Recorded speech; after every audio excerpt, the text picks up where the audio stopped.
Hello, everyone. Welcome back to Ruminations. I'm your host, Bobby Gill, and today I'm excited to introduce you to an absolute gem of a human being who also happens to be a Savory Hub leader, Donna Kilpatrick.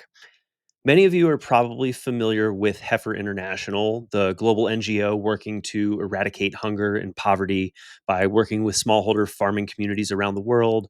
They have their really popular gift a goat or gift a cow program that you might get mailers for. Well, Donna, our guest today, is the Director of Regeneration at Heifer's Center for Regenerative Agriculture in Perryville, Arkansas, which is also the home of Heifer USA. With over 30 years working in ag, Donna has managed the 1,200-acre Heifer Ranch since 2017 with a focus on regenerative systems and teaching smallholder farmers how to grow food productively, profitably, and in a way that creates abundant ecosystems, economies, and communities. Donna is an accredited field professional with the Savory Institute, and she is also a Savory Hub leader at Heifer Ranch. In this conversation, we get into Donna's love of operating big farm machinery, how Heifer USA fits into Heifer International's global mission, what it's like working with Amish farmers, what it's like running an all female farm management team, what she learned at the two advanced level holistic management courses that she's been to, international work in Senegal and Honduras and Guatemala, Kenya, a whole lot more. It's a wide ranging conversation that I'm sure you will take something away from. And so, without further ado, here's my conversation with Donna Kilpatrick of Heifer Ranch. Hey, Donna, how you doing? Hey, Bobby. I'm great. How are you doing?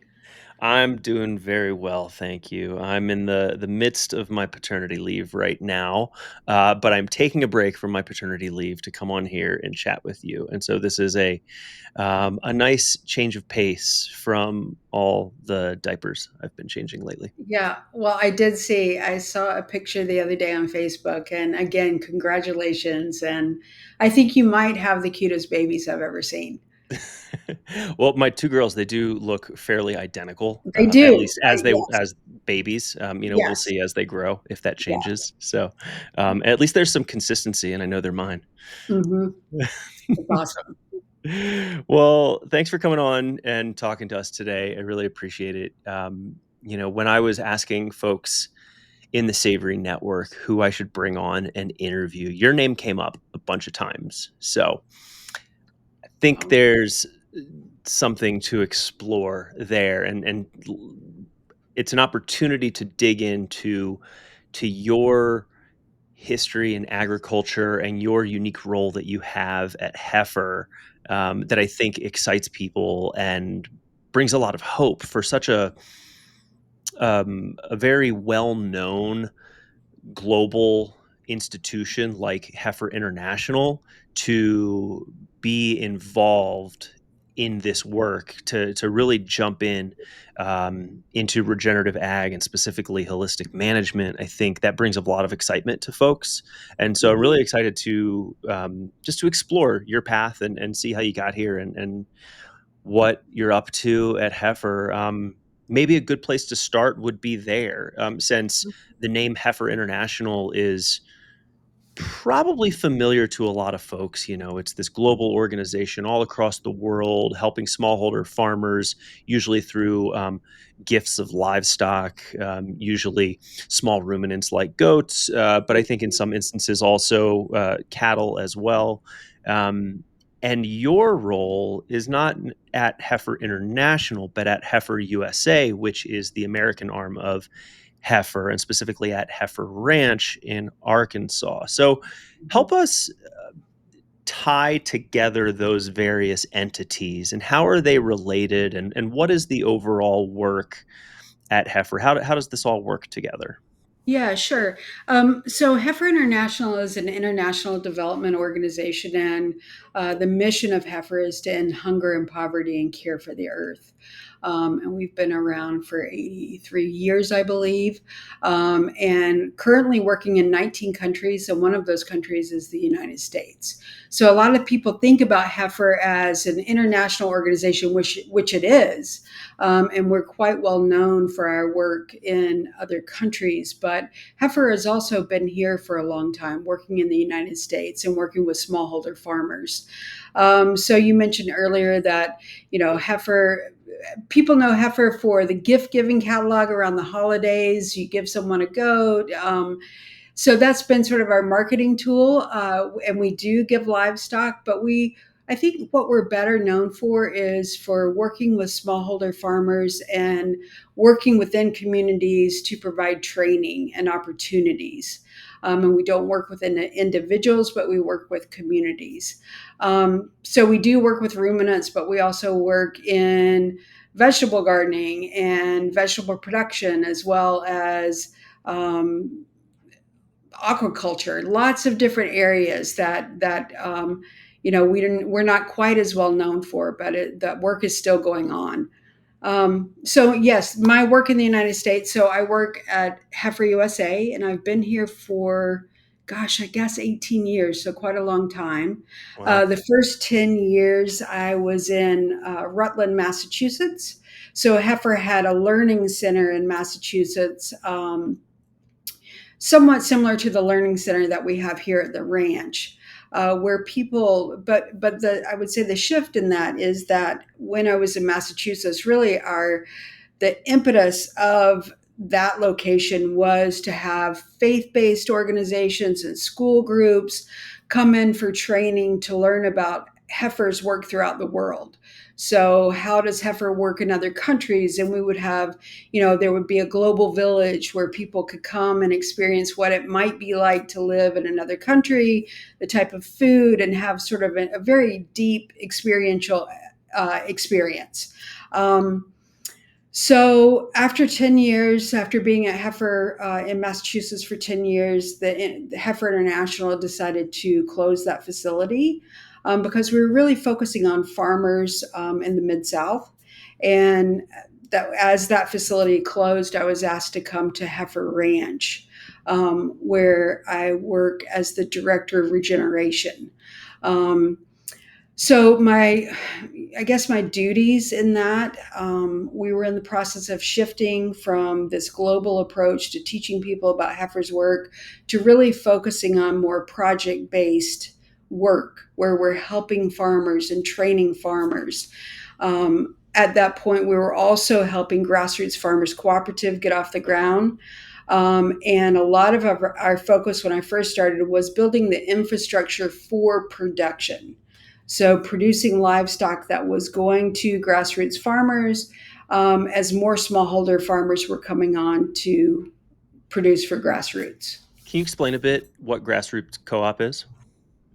Sure. Grassroots Farmers Co-op is a small cooperative. It started in Arkansas. Cody Hopkins, he and his wife began that process. It started as a door-to-door delivery, and then Cody and Perry Jones, who was the director of Heifer Ranch at the time, spent some time in Nepal doing a cornerstones training, which is really looking at our deep values within Heifer. It was on that trip that they decided maybe they could team up, and Heifer USA could help support Grassroots as it scaled. So basically, it's still a very small cooperative. It's an e-commerce site where products from Arkansas, from local farmers in Arkansas, are shipped mostly to the coast. So East Coast, West Coast, very high-end product, very, I would say regenerative for sure, but also focused on animal welfare and also farmer quality of life. So fair price to the farmer for a premium quality product for the customer. And it's doing well. It's a great product. So if anyone's looking for order and have direct to your door, look at Grassroots. Hmm. And your work with Grassroots Co-op farmers, what does that entail specifically? Like, what kind of support are you providing to those producers?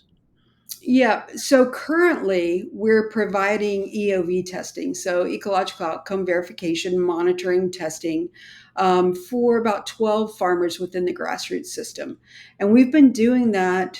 We started EOV testing 5 years ago. So we first tested Falling Sky Farm, which is Cody Hopkins Farm, and Heifer Ranch. And then we've picked up more farms in the years since. But yeah, working with those farmers and giving them feedback on how um, their ecology of their land is doing and the ecosystem process are functioning. And we've seen some really incredible changes in land production, land health since we've started testing at those farms. Hmm. Any notable examples or any particular indicators that you've seen increases in or anything like that?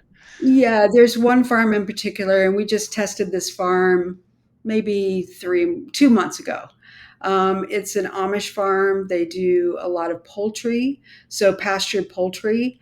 The first year that we went, it was the production was very low, but they were very tapped into wanting to improve the ecosystem and were extremely receptive to going out with us when we did our testing and to listening and learning about the testing process.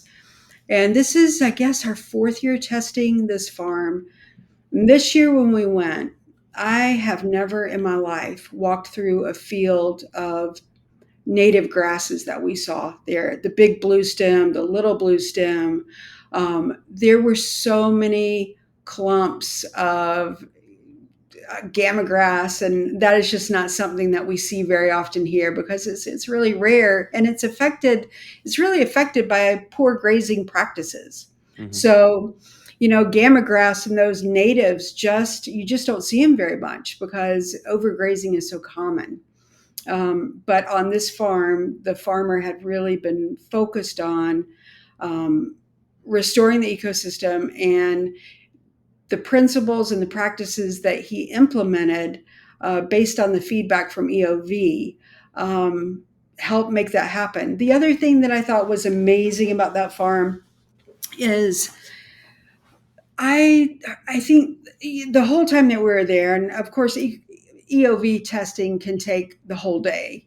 Um, and the whole time that we were there, we were constantly hearing bobwhite quail, which Mm. is very unique in this area because of conventional agriculture has completely wiped out the habitat for a lot of ground nesting birds. So you don't see many bobwhite quail anymore. You don't see any meadow larks, not many anymore. But at this farm, it was just the beautiful call of the bobwhite quail. You would just hear it bouncing all over the place, and it literally would make your hair stand up on your arms. This Mm. this was this ecosystem was as abundant and full of life as one more so than I've ever seen. And it was That incredible. Yeah, that's awesome to see, and it's because n not because you came in with some sort of intervention saying, Mm-mm. "Hey, you're doing things wrong. You should Oh change X, no. Y, and Z. Here I am, the grazing guru, to tell you how it's done," Mm-mm. which is what we see Mm-mm. in a lot of places. It's more, "Hey, let's see what the land is telling you, and then let's see what the land is asking for and adjust accordingly." And you Yeah, make I would. those changes, and lo and behold, a symphony of quail. Yeah, absolutely. And also, really talking with the farmer about what does he or she want? Like, what is their context? What is their North Star? What do they want to see the land do? And I think that's really, I think that's the heart of it. Mhm. When you work with producers, do you find any common challenges that folks are up against in your region? I mean, so working with folks at Grassroots Co-op, you were just giving the example of the one Amish farmer, and I'm actually Mm. kind of curious how. the Amish farmers' context might differ from, say, a traditional farmer or rancher that you might Mhm, deal with, mhm. in the region. Anything that comes to mind there? Well, I think in general, same kind of conundrums that many smallholder farmers are in: access to markets, access to processing. Those are hindrances for farmers here. Thankfully, we have a network of processing plants as well as a poultry processing plant. I'm not sure of the statistic, and I could get this wrong, but there's like what, 23 small poultry processing locations throughout the United States, and many of those are not open year round, so it's seasonal. So as Americans, we eat a lot of chicken. So for a smallholder farmer to get into to pasture poultry, which is actually has the a lower barrier of entry in terms of livestock production, there are issues within the processing capabilities that prohibit that. So processing is a problem. One thing that I've seen with the Amish communities and the Mennonite communities within Grassroots is just this network, this strong connection with of community that when they have things like chicken catch night. When we have chicken catch night here, we're picking up thousands of birds by hand and putting them in a crate and stacking them on a truck, and then those go to the processor.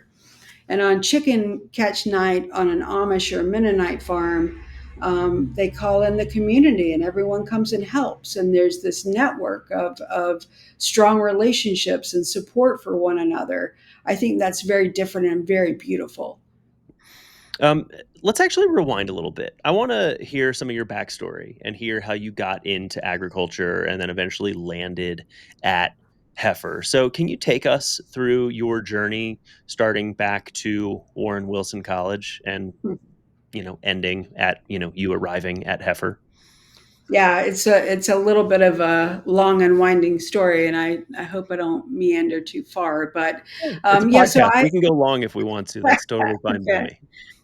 So Warren Wilson is a small liberal arts college in Swannanoa, North Carolina, based on a triad of very strong academics, work required of all students regardless of financial need, Oh and wow. then service to the community. So that's part of their holistic educational plan for students. Is that Um, common for a college to have I work think requirements of its there's students? yeah, no, there's a network of work colleges. So I think there's like maybe 10. Some of them actually have also closed. Hmm. So I would say there's probably about 8 now. And ironically, College of the Ozarks is one of the work colleges, which is a couple hours from here. Yeah. So, It's interesting. Like I think back to my own days in college, and I always thought it was interesting that I was working 3 jobs, because I had to pay my way through college, and yeah, then all of my friends and my dorm mates, they they had everything paid for them. I would get home from work at like 1:30 in the morning and they're all like playing video games and drinking and sure. all. I'm like, we are not living the same lives and the experience we're getting is different. And also Right. the amount of time we have available to study, I think, is quite different. And we're graded on the Mhm, same curve. That doesn't mhm. necessarily seem fair. So, anyways, the concept of a working college, that's intriguing, and I kind of want to learn more about that. But anyways, Yeah, okay, I go yeah, ahead. I mean, it was exactly what I needed. So Mhm. basically, the setup was all students worked regardless of need, and there were many, many places for students to work. Anything from admissions office to the cafeteria to the plumbing crew to the college farm. And I got there and was placed on the cafeteria crew. And I went to work for the first day, and it was fine, but I knew I wanted to be on the farm. So I went to the Dean of Work's office. Dean of Work. I mean, who doesn't want to go to a college with a Dean of Work? So I went to the Dean of Work's office and I basically begged until I got on the farm. And it was like, like people talk about finding your tribe. I that was it. And I remember distinctly my parents would be like, "We're paying for a liberal arts education, and you're staying over breaks to plow, or you're staying to work on the farm." But I loved every second of it. So on the farm, there were student leadership positions, and I was the pig crew leader. So we had a swine operation, and I led that crew for 3 years, and then literally stayed and worked as often as possible over breaks. And this was I'm getting old, and this was way back in the day. And I remember, I would see a lot of guys driving tractors, but not many women at all. So being asked to run equipment was a big deal. And I really fell in love with that. And one of my favorite things to do, which is not, again, my ideas about farming practices have changed quite a bit, because one of the things that I used to love more than anything was plowing and disking. And I would Mm, just plow and disc. And, we plowed a lot of land there and planted corn and all kinds of things. Um, that and cutting hay, which I also don't do anymore. So, yeah, it was an incredible experience. And there was something about definitely about everyone working. So there was this common theme that everyone worked, and it didn't matter if you came from an affluent family or one of high need. Everyone was on the same level, and we spent half day in class and a half day on the work crew of whatever work crew we were on. Um, yeah, and it was just really instrumental. mhm. And So then from that, go ahead, no, I was Bobby. just proceed. I was about to interrupt, but it seemed like you had a train of thought. I don't want to interrupt it. Well, no, I was thinking about the transition from Warren Wilson. So I studied sustainable ag. I also studied literature, mostly Southern literature at Warren Wilson. And then after that, I knew that I wanted to go into farming of some sort. Warren Wilson, this is what, in the early 90s. Warren Wilson, I wouldn't say it was regenerative. I would say it was sustainable Mhm. before sustainable was even cool. And the real thing about Warren Wilson's agriculture was the fact that there was a river that cut right through campus, and just a lot of emphasis on keeping that water supply safe.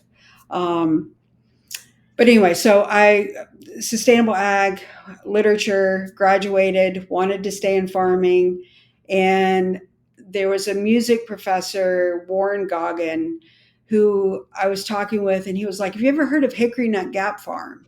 And I was like, "No." And so he was like, "Well, at at the time, Jamie Clark was the Democratic congressman from North Carolina, and he's Jamie Ager's grandfather. So I decided to put my name in the hat, and I contacted them and got invited up to the big house for a big dinner. I don't have you visited Hickory Nut? Haven't. No. I mean, Oh, I know the go. Hickory Nut Gap folks pretty well, but I've never actually been Yeah. out to Asheville to visit. It's I mean, just like Warren Wilson, it's a beautiful community of lots of folks who care about each other. Um, I went for my interview, which was sitting. The big house is this huge house with these paintings, murals on the wall of when it used to be a stagecoach stop. Um, Wow. just an incredible, incredible house with lots of history. And I remember sitting at this long table and just getting to know people and being asked questions. And I got the job, and that was when they were a dairy farm.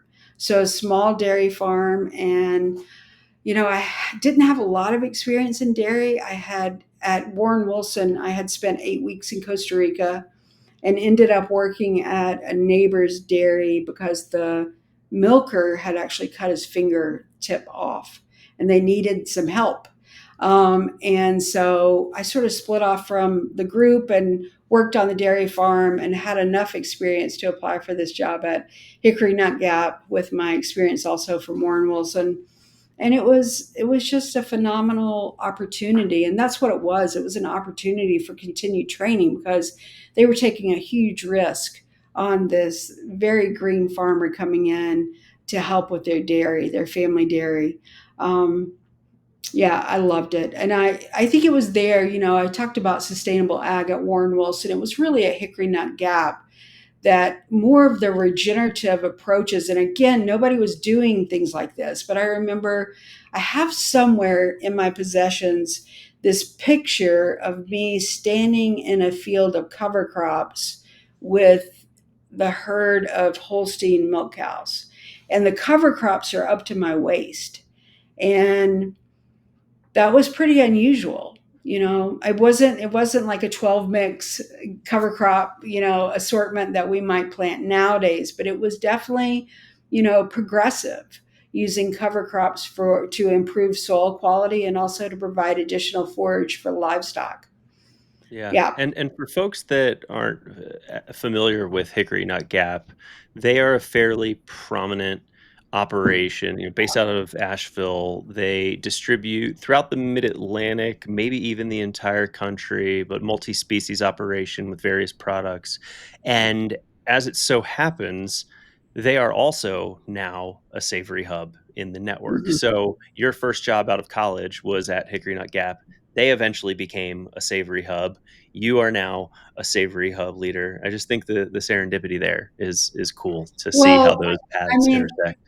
absolutely. And what's really cool is that now we're having these conversations with Hickory Nut Gap and White Oak Pastures, and who else is in that conversation about like the Southern Consortium of hubs and how we can work together and support each other. And in September, we're going to be hosting a holistic management course at Warren Wilson College, taught taught by Mikey, who's the EOV and holistic management person in Virginia at Hickory Nut Gap. And Mhm. then here from Heifer, I work with two other accredited professionals to do. We have a class that we call Hands on Holistic Management that's very hands on because we're utilizing the ranch as a teaching resource. But it's the 10-day, it's the standard 10-day immersion. But we're Mhm. going to be teaching that all together, all of us, at Warren Wilson. And then Yeah. Mikey's going to come here. And we have a class that starts, I think, in 2 weeks, August 5th. No, August 6th to the 15th. Okay. Well, we'll put a link to the upcoming courses that you guys have going on, both that one in August and the hands-on holistic management at Warren Yeah. Wilson Yeah. outside of Asheville, which is coming up. And you were mentioning two other accredited professionals that you're teaching with. Those are also collaborations with folks elsewhere in the Savory network. So my understanding is you're working with Dylan at the Kentucky Savory Hub, and Yeah. then also Ken Smith, who is an educator out of Texas. And so you seem to be very collaborative in how you approach things. Is that kind of your MO? Yeah, I think so. I mean, I feel like I am pretty thinly stretched here. And when we were, I guess we were in an advanced training at, oh gosh, in Colorado, help me, the Oh, at Savory. the advanced Yeah. holistic management Yes, yeah, the courses advanced. that you took. Yes, absolutely. When we were, the first time I did that course, Ken and Dylan were in Mhm. it. Let's And actually then, explain the course for people. Okay, so just to give context, yeah, at Savory Institute has two campuses. We've got one in Dimongombe, which is in Zimbabwe. That's Alan Savory's home. It's the original Savory hub. And then the second one is at Savory's Bison Ranch, West Bijou Ranch in Strasburg, Colorado, just east of Denver. And so we hold courses there for accredited Savory Network members. And one of those courses that we've just started offering in the past few years is an advanced holistic management course to really allow folks in the network to up level their relationship and their understanding of holistic management. And so it's a was it week long or a 9 day? How yeah, long yeah, were week they? long. It was a week. Yeah. And my understanding is, so they're taught by Byron. He's our senior director of programs. He's our head trainer. There's really no agenda. It's kind of, let's get the group together. Let's see where everyone's understanding is of certain things, and let's kind of build a loose agenda together and work our way through it over the next X number of days. And let's just go deep on stuff all day long. Let's be out in the field looking at stuff. Let's be at the whiteboard going over things. Let's, be around a campfire talking about stuff. And let's just go deep and really dive into where all of this comes from and what it means. That's my perspective of these Mhm. courses as an outsider who has not taken one of these courses. Mhm. I'm curious what your perspective is, especially that you're, I think, the only repeat offender so far who has gone to two of these. I So can't believe that. maybe there's others, I don't know, but Yeah. I'll give you the title for now and until someone else proves me otherwise. But yeah, how were those courses for you, and what did you take away from those? Well, they were incredible, and I think one thing that I took away is something that we just talked about, which is deep connections and relationships and folks that you could reach out to for support, for questions. But for me, having that, I took my first of all, I took during COVID is when I did my uh, holistic management training online. Mhm. So that was a pretty intense time for me here at the ranch because we had totally shut down. And my boss had asked me to move to the ranch. And we had a small team here, just like getting the daily grind done. Um, so I took the class online because there wasn't an opportunity to take it in person because of COVID. So one of the main reasons that I decided to go to the advanced class was to have that in person, experience, the face to face experience, and to learn from Byron in person because I thought that, I mean, I still think that Byron is one of the most gifted educators across any subject matter, but just such an incredible teacher, and I wanted to have the opportunity to learn from him in person. Um, yeah, it was somewhat like you said. I think I was one of the. I think I went to the first opportunity, the first class that they offered, and it was a little bit more structured. Like it was a little bit of a recap of holistic management, but in person. But taking deeper dives on subject matters that's the people whoever was there wanted to go into, taking a little bit deeper dive, and then having these incredible out with the bison experiences in the afternoon, looking at ecosystem health. And the first time that I was there, gosh, Colorado was in a drought like nothing I've ever seen. It was crazy. So we're talking about the expenditure of hay, watching the bison get fed every day, moving them on dirt to more hay for them to It it consume. looked like Mars out there. It was Yeah, bare. It was not looking good. I remember bringing, because regularly we'll have tour groups go out to the ranch, and I'm about 45 minutes away, so yeah, I get out to the ranch often and support on some of those tours. And for a period of time, after a few years of that drought, we're like, I don't know that we want to bring groups out because I think people are expecting to come out and see, oh, Savory Institute, this is your ranch. It's going to be flourishing with, sure, thigh high perennials, right, just as as beautiful as can be, a sea of waving grass. It's like, no, this is bare because there is no moisture and we have no control over that.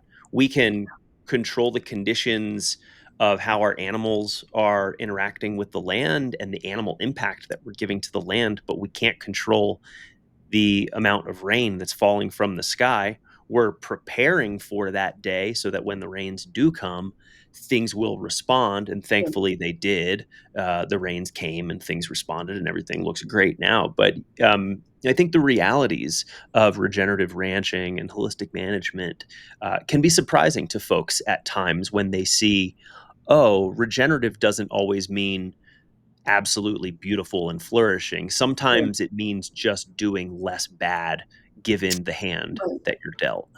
Yeah, absolutely. And one thing for me coming from on a brittleness scale.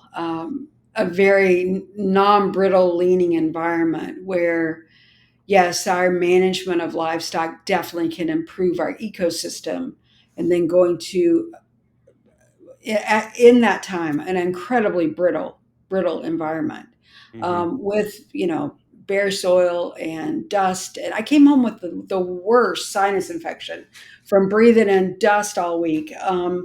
Yeah, it was a huge learning opportunity, and I just an opportunity to see the juxtaposition of the brittleness scale that we've been talking about in class forever. But I think there's really a lot of importance in the experiential aspect of that.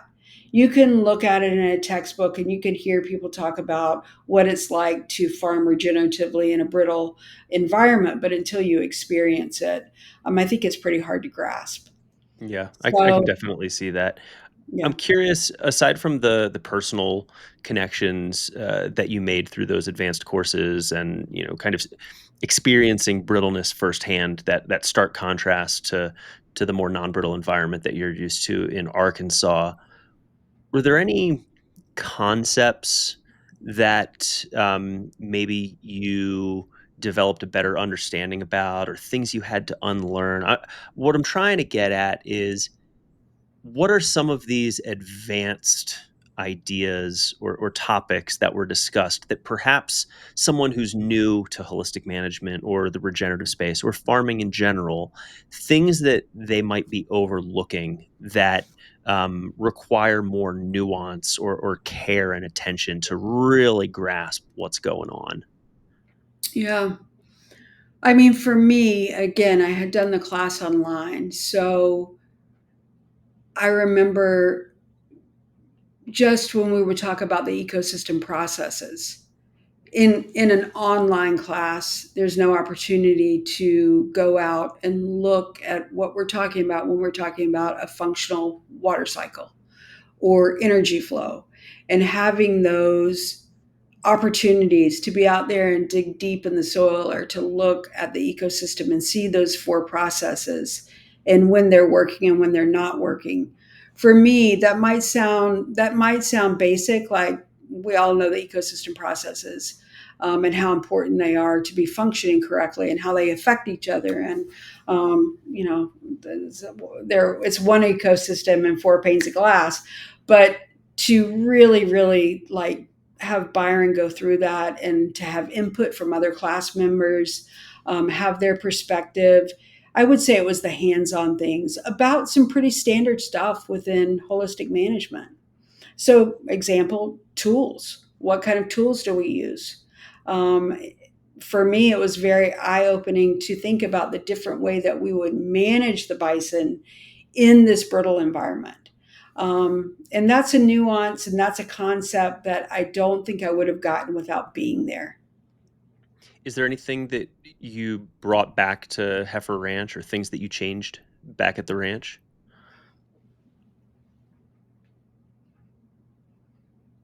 Possibly, yeah. I mean, I'm trying to think. I would say possibly more impact on the land, like utilizing our animal, bunching them tighter, really thinking about the importance of that for what we were trying to achieve. Um, I would say impact, and also herd effect. Like, we started running our cows over hills to break down a ridge and make it more smooth. Um, yeah, so things like that, just Mhm. small things that, when they add up together, do make a big impact. This episode is brought to you by Savory's growing community of regenerating members, listeners like you who care about real solutions for our global grasslands. Over the past decade, the Savory Institute has helped restore more than 100 million acres through holistic planned grazing, creating productive and resilient landscapes where fertile soils lead to healthy food and thriving communities. But this kind of impact is only possible with support from people like you. For just $10 a month, less than the cost of lunch, your support can help restore nearly 400 acres of land every single year. And as a regenerating member, you'll join our global community of over 600 like minded people committed to making real change where it matters the most. You'll get access to Savory's private online network, a free holistic management online course, discounts from partner brands, and even opportunities to connect with Alan Savory. Signing up is fast, easy, and it makes a real impact. Just visit savory.global/member, that's savory.global/member, and start making an impact today. Yeah, totally. I'm realizing, as you were talking about things, that you're doing at the ranch, at the outset of this conversation, we spoke broadly about what Heifer Ranch is and kind of its mission Mm, and its work in the region, but we didn't really explain the specifics of sure. what sort of animals are you raising, how big is it, that sort of stuff. So, why don't you give us the lay of the land of the Sure. ranch Yeah. itself? Yeah, for sure. So Heifer Ranch, 1,200 acres, surrounded on three sides by a river. Um, we get 40 plus inches of rain a year. It's dispersed over the years, so we're really in a very non-brittle leaning environment. In terms of enterprises, we have South Pole cattle, um, small herd, about 200, 225. We've got sheep, probably about 300 Katahdin sheep. Lots and lots of pasture poultry. So I talked about Grassroots in the beginning. We're still growing poultry for Grassroots, so lots of pasture raised broilers and then some turkeys. So probably about 25,000 broilers on pasture a year, and then about 5,000 turkeys a year. And we were raising pigs on pasture, and we really utilized pigs to go through a lot of our planted pines. So before, let's say 2014, we started management at that point when we were really focused on, faith-based organizations, school groups coming to learn about heifer. We didn't need all of the land, so we started planting loblolly pines. So we have about 500 acres of planted loblolly pines that we're now going in, and we're taking some of those trees out. We're utilizing the pigs to move that to more of a silvopasture area. And it has really, I mean, I would say those areas where the pigs are some of the most beautiful on the ranch. Just so much shade, true combination of trees and forage and livestock living in harmony with abundant wildlife, abundant bird populations. It's just really beautiful. Yeah, like a little What savannah. else? Yeah, yeah. The staff here is incredible. So when I started here, I was much more on the ground, putting in lots of infrastructure to get our production up. Um, Managed the cattle herd for a while. I was doing that when we started becoming really interested in the Savory Institute and accreditation, and then becoming a hub.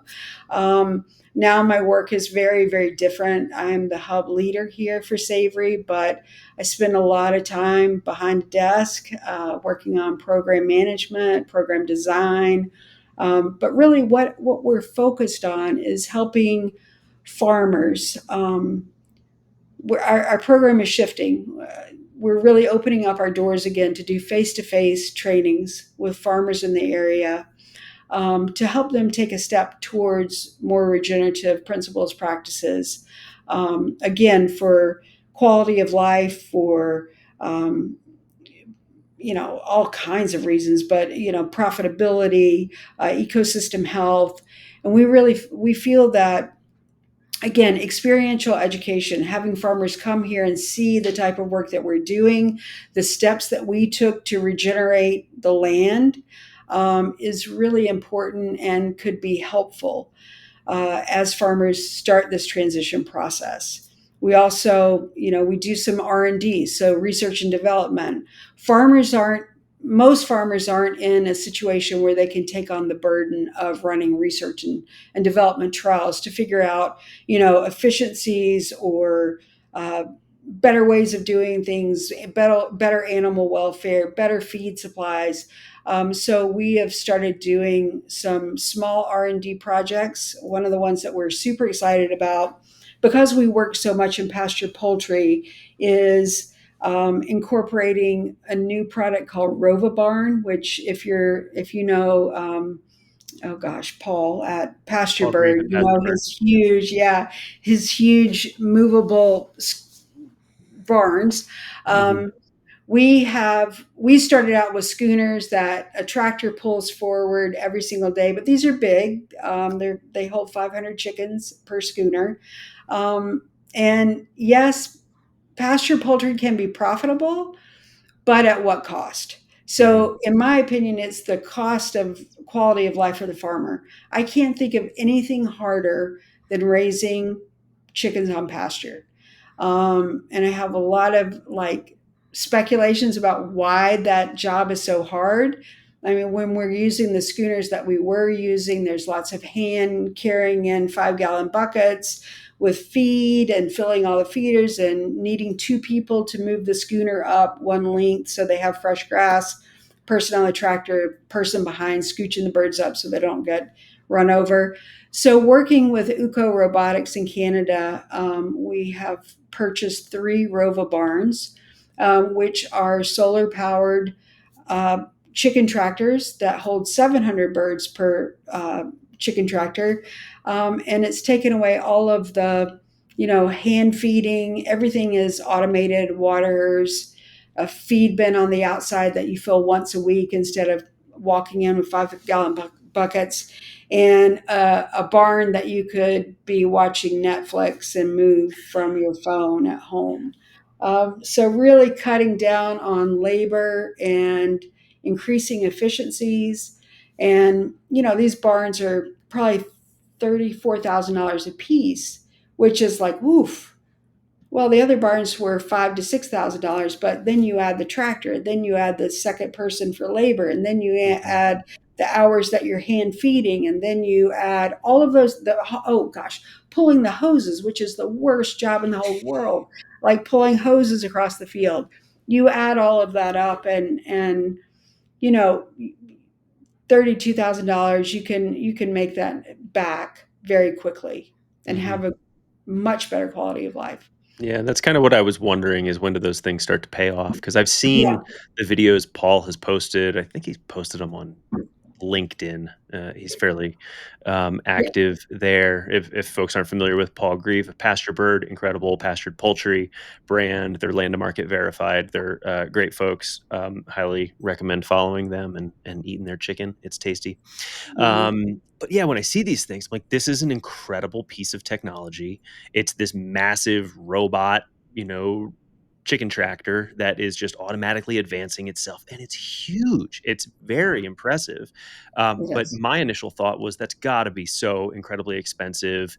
There's no way that this is realistic to do unless you're operating at such a major scale. But the pieces that you're bringing up about what you're saving on labor and the cost of a typical chicken tractor in general and the tractor itself and all of those pieces that makes sense. Have you guys it makes me think of the virtual fencing collars that folks are getting into now. Have you guys played around with that at all? Because a similar thing comes to mind of like the price Yeah, per collar and the price per head that you have to pay a monthly subscription for.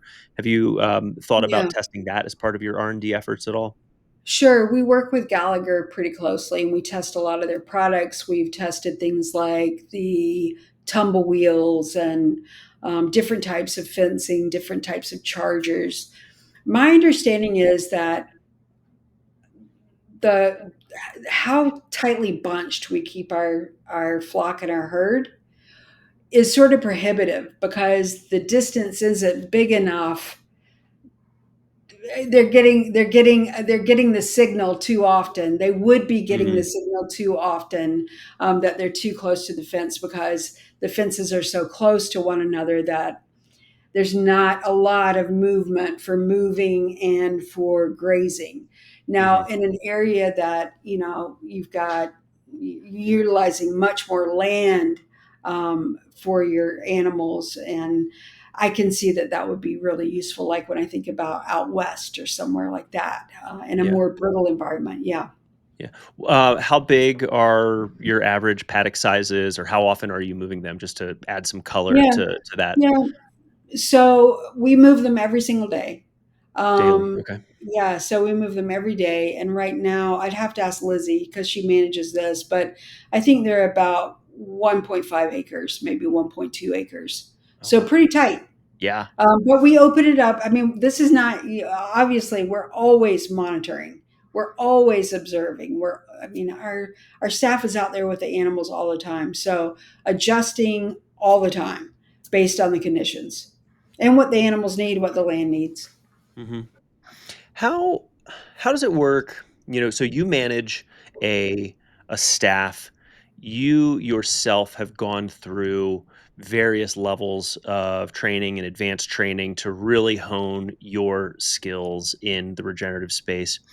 How do those skills pass down to staff that is implementing it on the ground, who perhaps hasn't been through those advanced courses out at West Bijou, or Yeah. they're kind of just following orders? Like, how do the feedback loops work there? Yeah. Well, first of all, I would say that I don't think, yeah, we don't have any staff that are following orders because they're Okay. also gifted and talented. And I mean, I really feel like the staff at the ranch, I feel so thankful that I get to work with the folks that I do get to work with. So very active learners. I would say that it's a lot of, I'm thinking about when Lizzie Parker started. She really has taken an interest in holistic management. She's taken holistic management. She's been trained in EOV. She's puts all the data into the platform, the EOV platform. She's an avid reader, like always reading everything from, Allen Nation to whatever. She's uh, devouring material. Um, so, she's picking it up quickly. She's utilizing lots of different tools that she has, but obviously following our holistic plan grazing and with holistic management always in mind, thinking about the context, thinking about our North Star, thinking about um, all of those things, ecosystem health, birds that we have, everything, and always thinking about, what are the unintended consequences of this decision and running it through the decision making framework. Other people on the team are at different levels. So most all have taken the online Savory courses. We've got two people, I hope, that will be going through the holistic management training here. We meet as a team. I don't attend all those meetings, but they meet as a team once a week and talk about the grazing planning. So it's lots of open communication.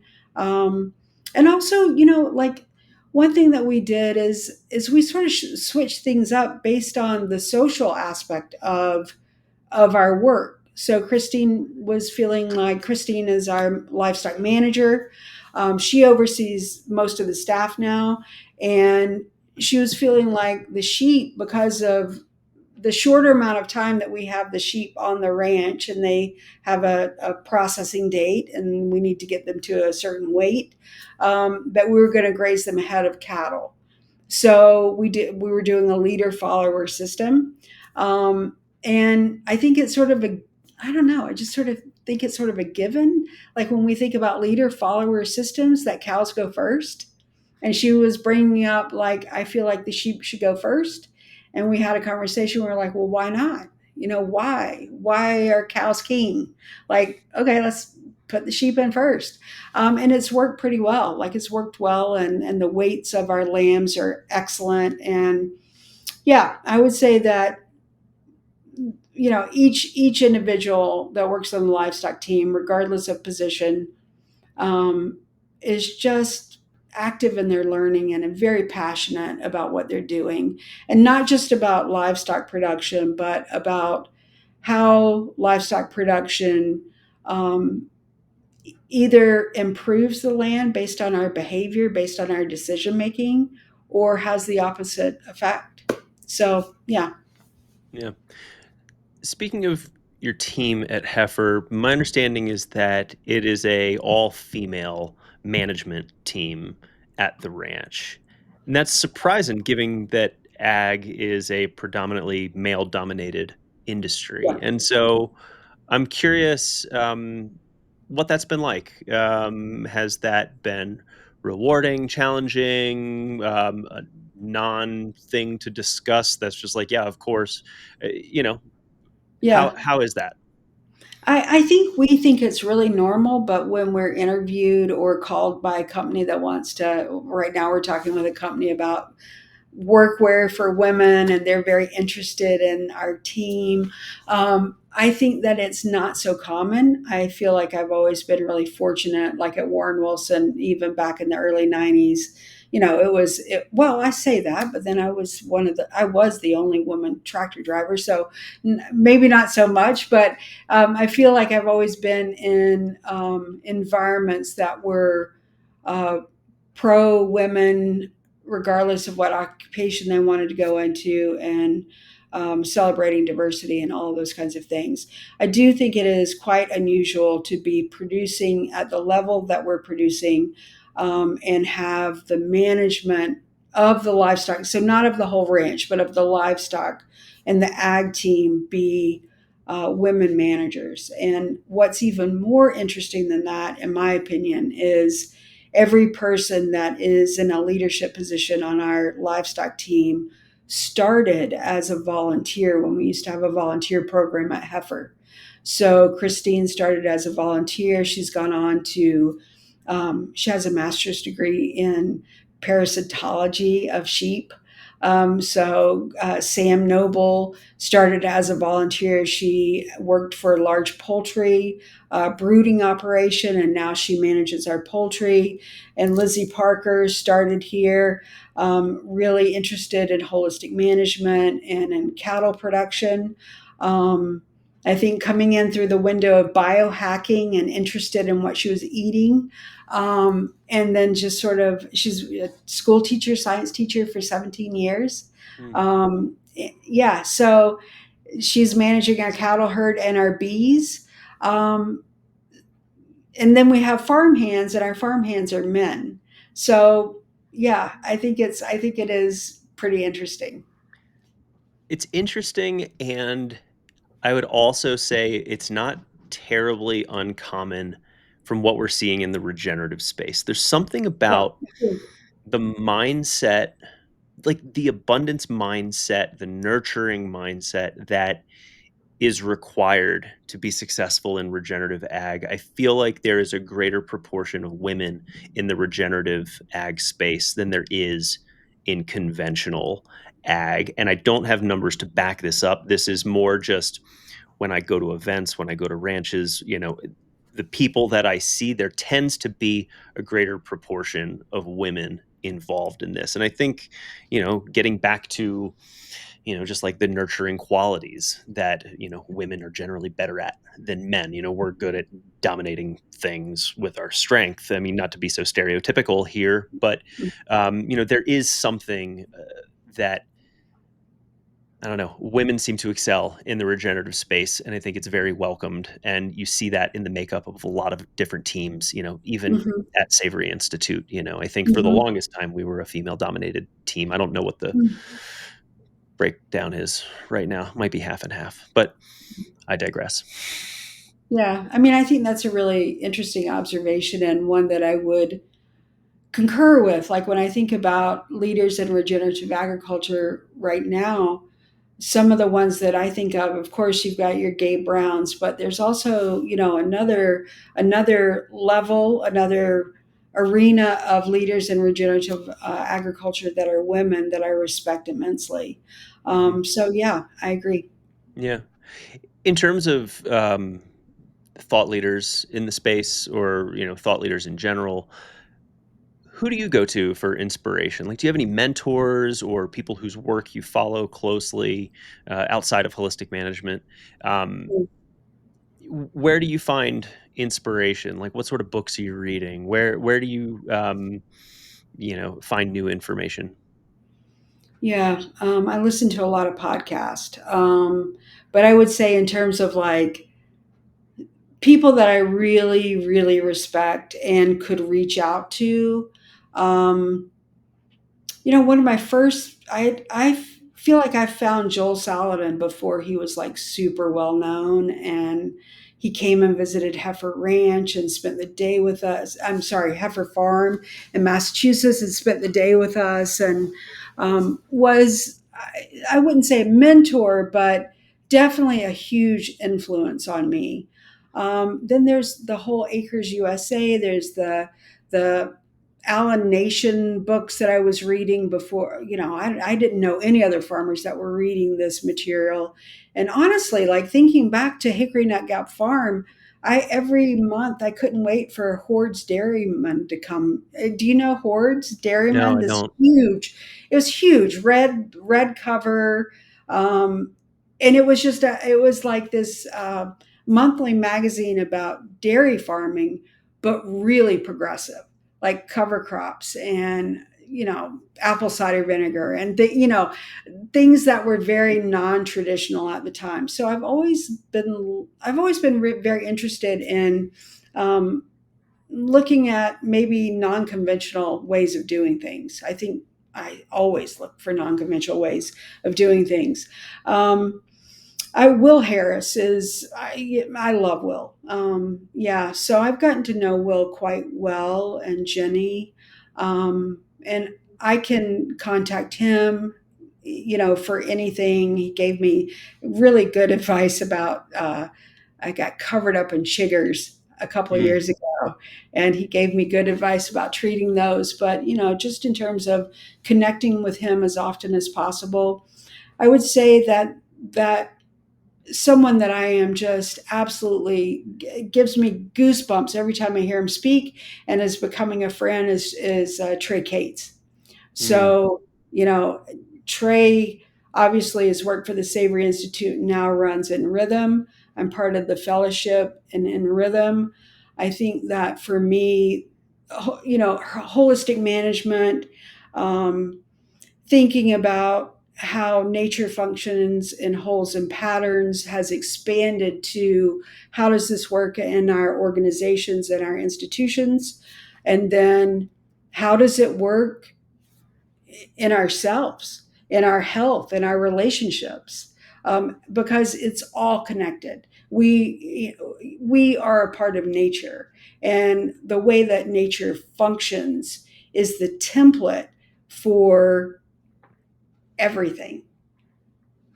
yeah. So, Your work lately has extended beyond your work at the ranch. I know you've traveled a bunch. You were recently in Guatemala and Honduras, or working with producers from Guatemala and Honduras, and perhaps elsewhere. What's that all about? Like, how does someone whose job is Director of Regeneration at a mm, ranch in Arkansas. What brings you out to Latin America to work with producers out there, and what are you hoping to achieve with that work, or what have you achieved with that work? yeah, I mean, I think I would take a step back and think about like Heifer International as a whole. We're going through a transformation as an organization to really think about things like a systems based approach and how we function, and thinking about our program model. How does our program model work? And when often when you hear someone speak about the mission of Heifer International, it will to end hunger and poverty, but there's the caring for the earth. And in this transformation of our program model, that you know the need to really focus on the caring for the earth, because if our job is to help farmers um, grow food, nutrient dense food, and um, be paid for that and have a high quality of life, then we have to have an ecosystem that's functioning well enough to produce food.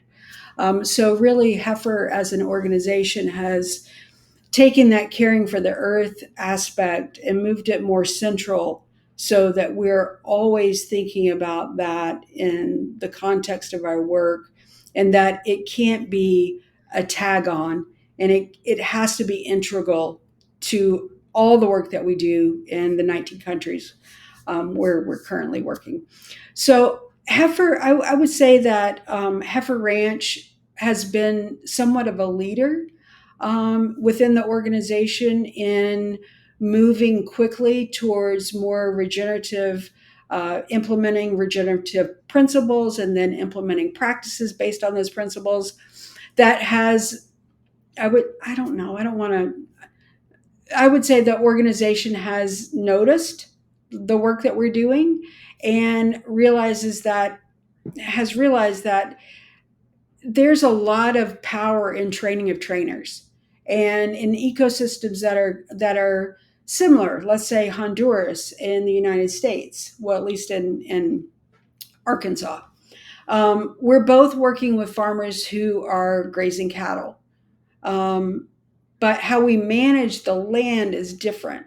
So let's get together and let's talk and let's look at each other's systems. And my job really has shifted a little bit, and it's something that I really love, to visiting different countries and working with them through trainer of trainer programs to implement things like holistic plant grazing. Um, and the one thing that I really love is the monitoring. So we're not able to implement EOV programs in Honduras or Africa or Mexico, but we can go in and implement.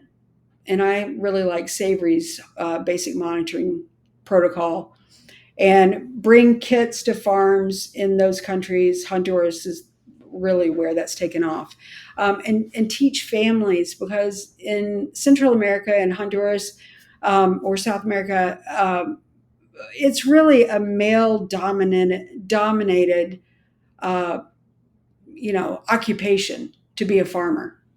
Um, so one of the questions that I had was, how could we possibly get, because we're also focused on working with women and youth, Hmm. like that's also part very much central to the work that we do. So how could we bring in and get women and youth involved in ranching and working with family members, their husbands, sons, with the cattle industry? And monitoring is really, really important because we're teaching people, this is holistic plain grazing, and this is what your ecosystem is, how it's going to respond if done well. But how, if you don't have a baseline, you don't go in and you don't look at that data year after year, you don't know where you're going. And we've started that in Honduras and it's really taken off. So I went and I trained the Honduras team, and they are now working with their farmers, and they work with thousands of farmers. And so these farmers are learning basic monitoring.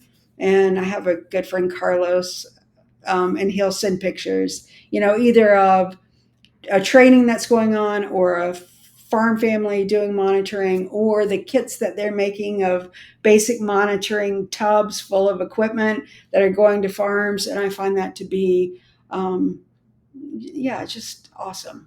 Yeah. Is there anything that you've picked up from them that you then bring back to the ranch so that it's not just one way?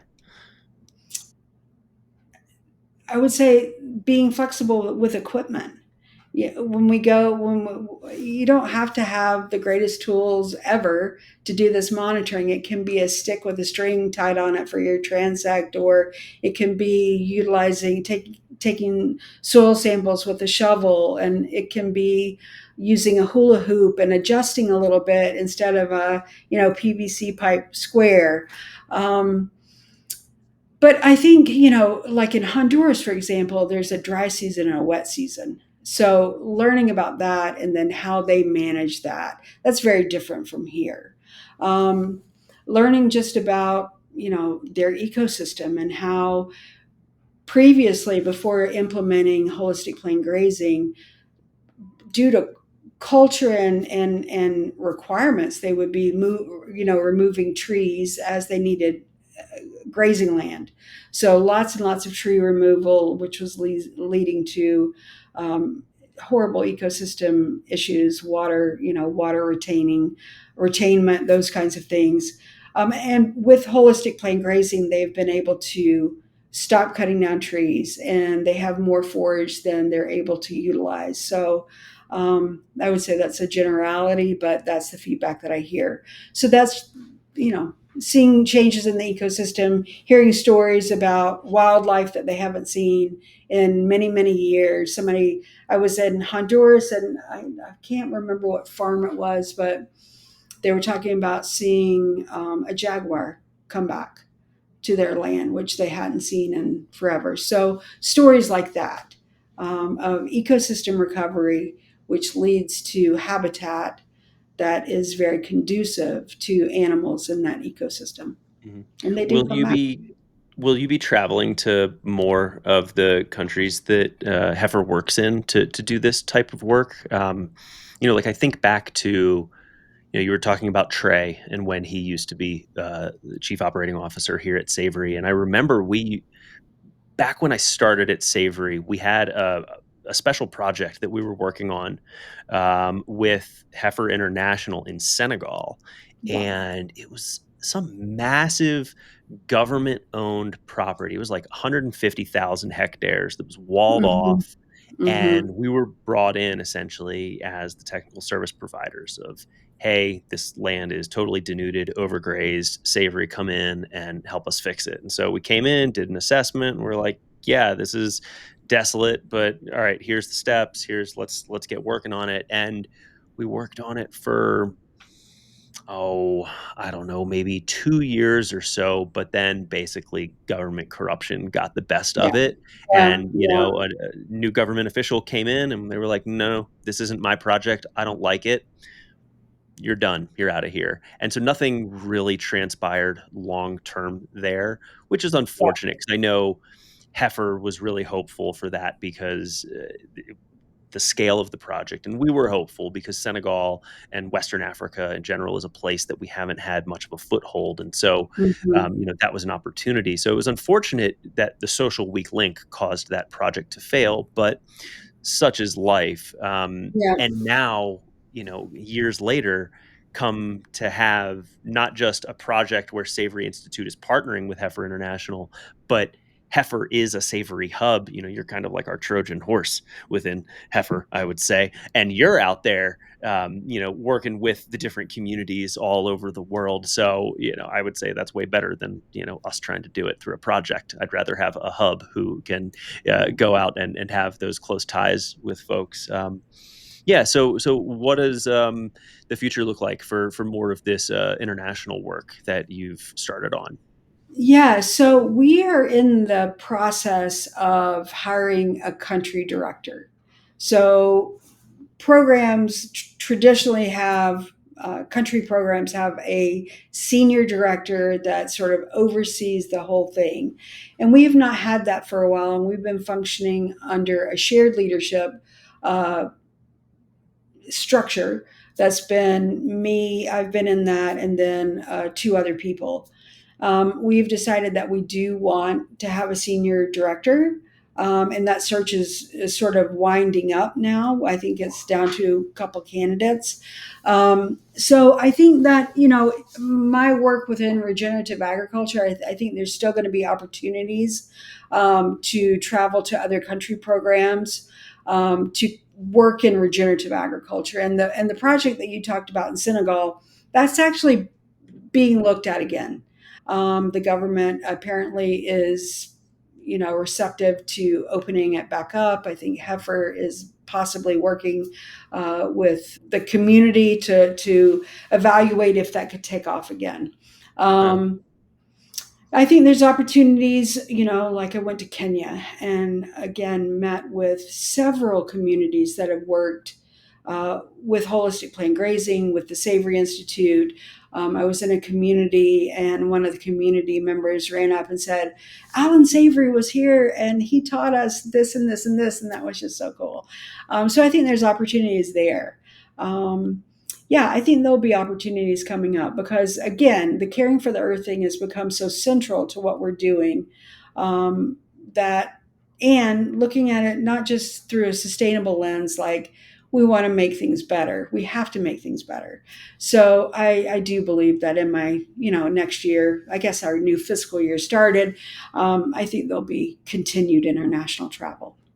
Yeah, that's awesome. Well, I hope you get to travel around more, and that's exciting that the Senegal project might be kickstarting back up. We might have to discuss that a little bit offline, just to Mhm. discuss some of the nuances of what happened there, or some of the Yeah, challenges that I think we were looking at in terms of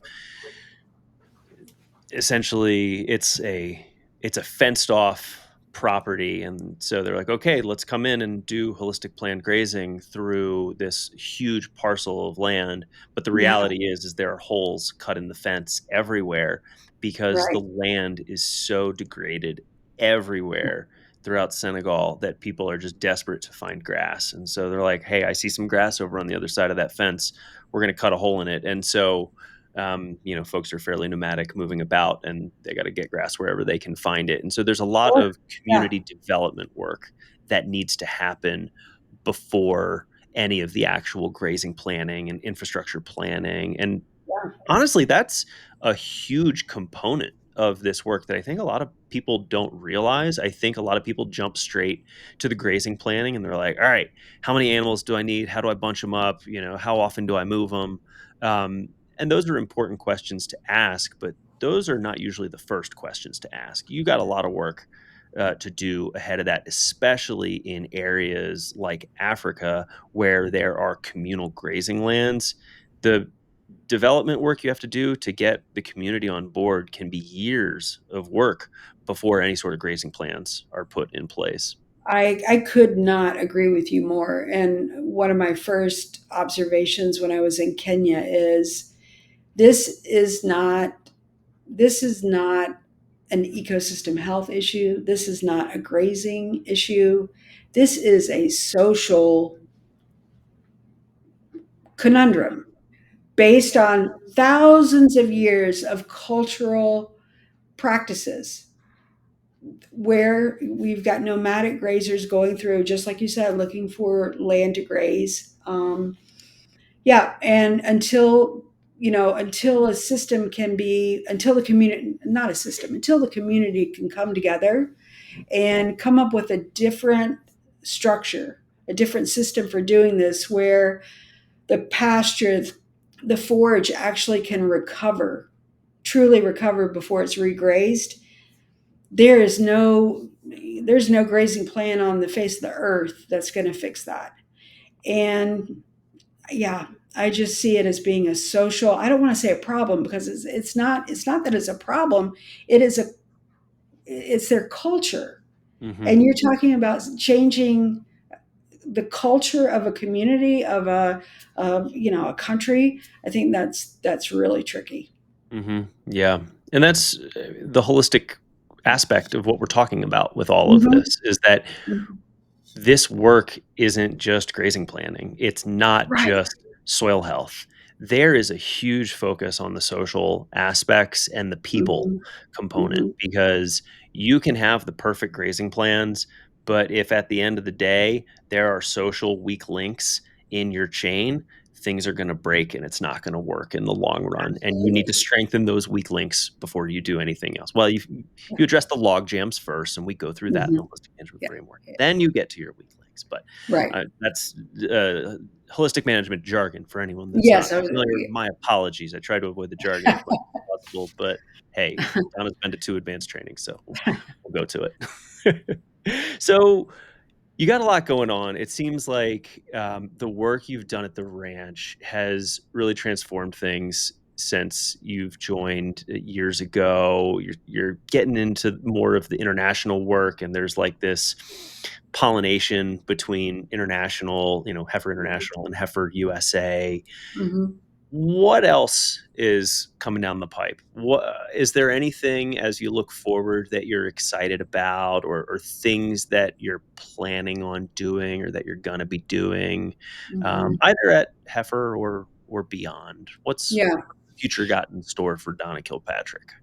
Something that I've become very, very interested in, I would say, on the ranch is incorporating more trees, because we have many pastures that are very open. It's hot here. So, thinking about trees as a way to increase forage availability for animals, but also a carbon sink, and also provide shade, and also we know that the more diversity that we have in our ecosystem, the better, the more resilient. So just thinking about, okay, we're doing well, but how can we build this biodiversity? When we work with Audubon, and we've had lots and lots of birds come back. I think I've heard maybe today 6 different bobwhite quail, which is a huge indicator that our ecosystem is, we're doing the right, we're managing our pastures and our fence rows in a way that is encouraging bobwhite quail to come and nest here, which is really exciting. Um, Things that I'm interested in, like I said before, just this idea of regeneration not being just about agriculture, but being about, how do we regenerate communities? How do we regenerate ourselves? And so for me, as when I think about retiring, it's not that terribly far away. What do I want to accomplish in, let's say, if I have 10 years left of work? What do I want those 10 years to look like, and what kind of growth?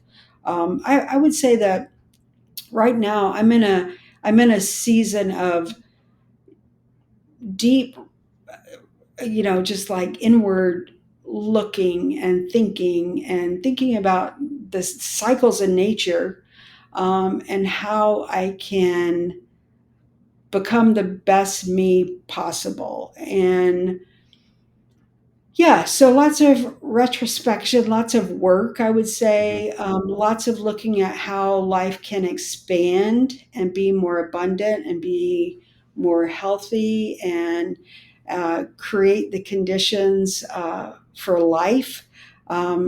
Yeah, I'm doing the work, and it's something that I find really exciting. I'm taking chances that I haven't taken before. I'm doing things that are uncomfortable.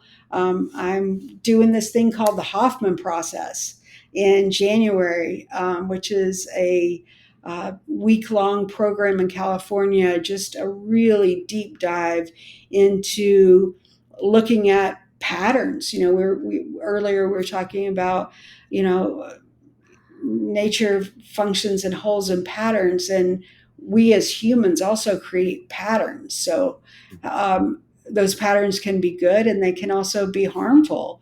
So looking at patterns in our lives that stem from childhood, and thinking about, do we want to change some of those patterns? That's why I want to go to Hoffman, and I'm really excited about doing that. And yeah, so we'll see what that's all about. I don't know. It's very secretive. It's like a week, you go for a week, and yeah. So I've been listening to the Hoffman.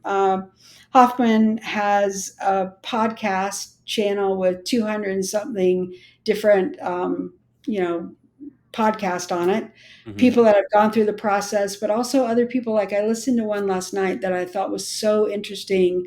Dr. Zach Bush, Mm. and he was talking about how nature is our gateway and our mirror to healing.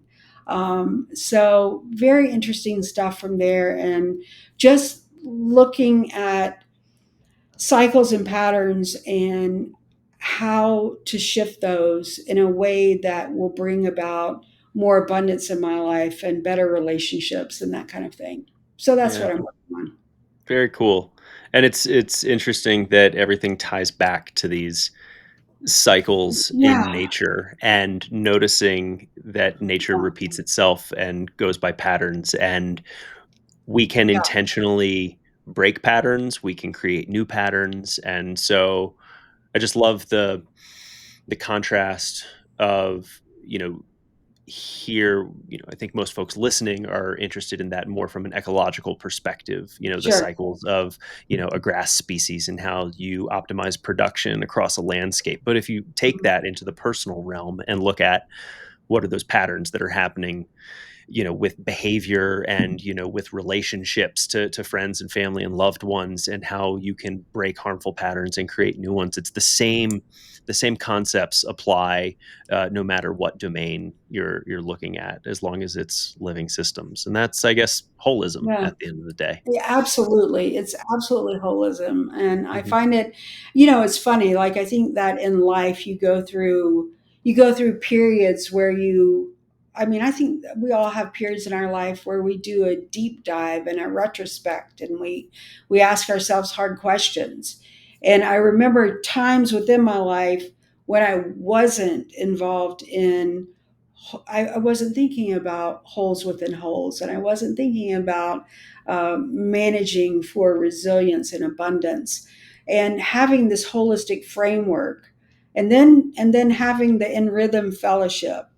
Now when I go into this, personal work that I want to do, it's through a whole different lens, and it is so much more rich, and it's so much, I mean, I feel like I have a different way of looking at it, that feels, I hate to say whole, but it feels complete, and it feels like, yeah, I didn't have the tools, I don't think, when I've tried to do this before and was trying to find a quick fix for whatever issue I wanted to work on.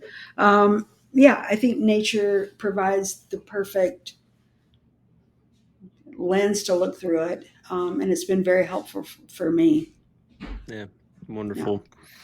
Well, we've been going for about an hour and a half, so I think I'll probably be respectful of your time. I know you have a lot going on at the ranch. So just wanted to open-ended, see if you have any last bits of advice or recommendations for folks that are getting into the regenerative ag space. You've had a very long and storied career with a variety of different entities in the space. You've been at this for quite some Mhm. time.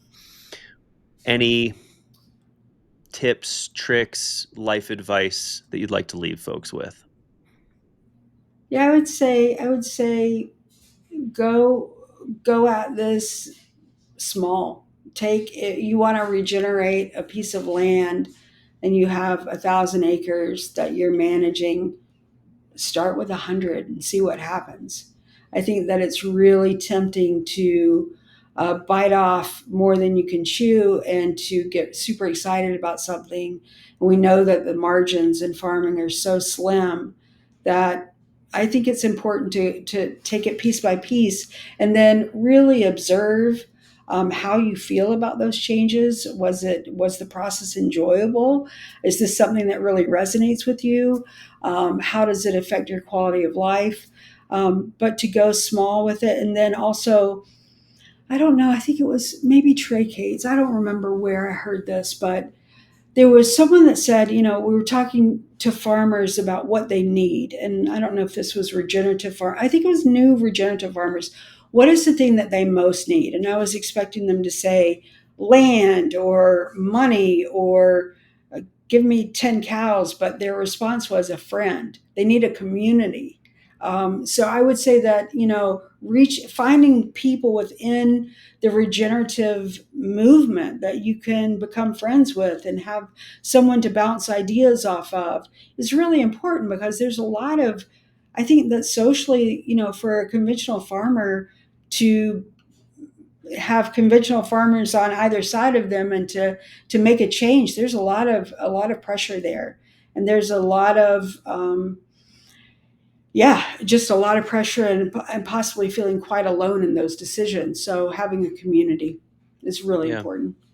here, here. I will second that. Absolutely. Well, Donna, appreciate you coming on and chatting today about all the great work you're doing at Heifer. Keep it up.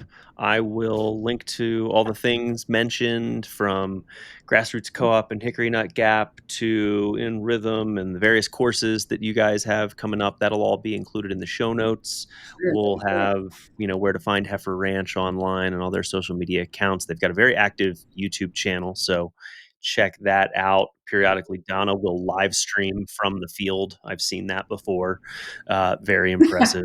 So, thanks again for coming and chatting with us. Appreciate it, Donna. Yeah, thank you. This was so much fun. Yeah, thank you Sure. so much, Bobby. Take care. You too. Bye.